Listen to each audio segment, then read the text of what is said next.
Fencing is like a conversation. This is generally used to mean that fencing is reciprocal. Just like a conversation, someone initiates the conversation and someone replies in a situationally appropriate way. Just like in fencing, if someone throws out a strike, a good fencer will respond appropriately instead of doing something reckless like ignoring the incoming threat to go for a different target. Now, if you do this in a conversation, someone asks you how your day was, and you reply with something completely random, it's really strange and really jarring and not that enjoyable of a conversation. It doesn't really flow. Now, this concept has been around for a long time. I've heard it from many different people. I've seen it on a lot of different Reddit posts. What I want to accomplish with this video, however, is to expand that concept of fencing is like a conversation to include small talk. Now, small talk generally is not enjoyable for anyone involved. If you go to a party, you're hoping to socialize, get to know someone new, and have a good time. But oftentimes we find ourselves trapped in boring, mundane small talk about the weather and what they do for a living. And most of the time we have no interest in this. But small talk is a tool that we can utilize to get to know someone on a better level. It's a list of safe subjects that we can discuss, hopefully without offending someone. No one's going to really be offended by mentioning that it's hot outside or saying what you do for a living. Now, small talk, if you're a good conversationalist, can be directed to a more interesting conversation. And this is very much true with fencing as well. Except in fencing, small talk is very much like sniping. It's a tool that we can utilize, especially against someone who we don't know.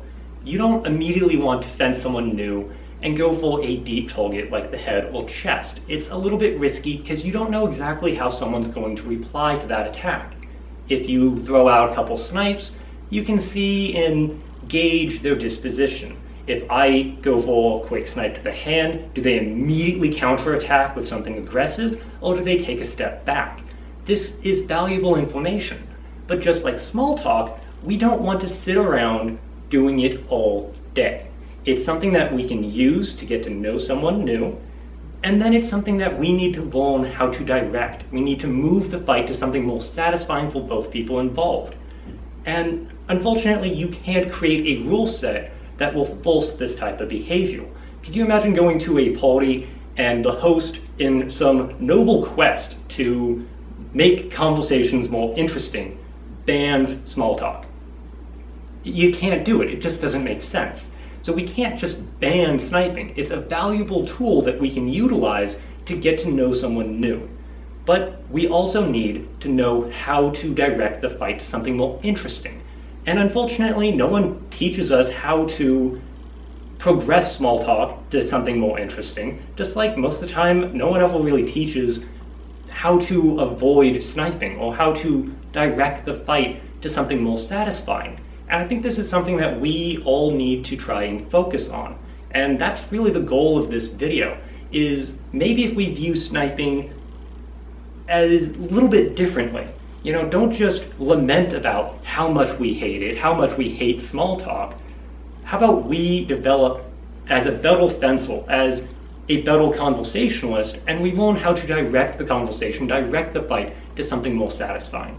Now, this is a really short video because I think this is actually a pretty simple concept to grasp. And I don't exactly have a long list of ways we can do this. But I do want to caution, especially against for a new fencer, not to develop a comfort zone around sniping. When you're very new, you are very apprehensive to go after a deep target. It's very risky, and you don't necessarily know how to. You might try and be punished for it because you didn't do it correctly. But if we can learn how to direct that fight and avoid developing a comfort zone, then I think we'll have a lot more fun, a lot more dynamic kind of exchanges, and something that we're honestly going to enjoy a lot more in our fencing. So that's all I have for you today. Let me know what you think about this concept as sniping, as small talk, and I look forward to making another video soon. Thanks. Thank you.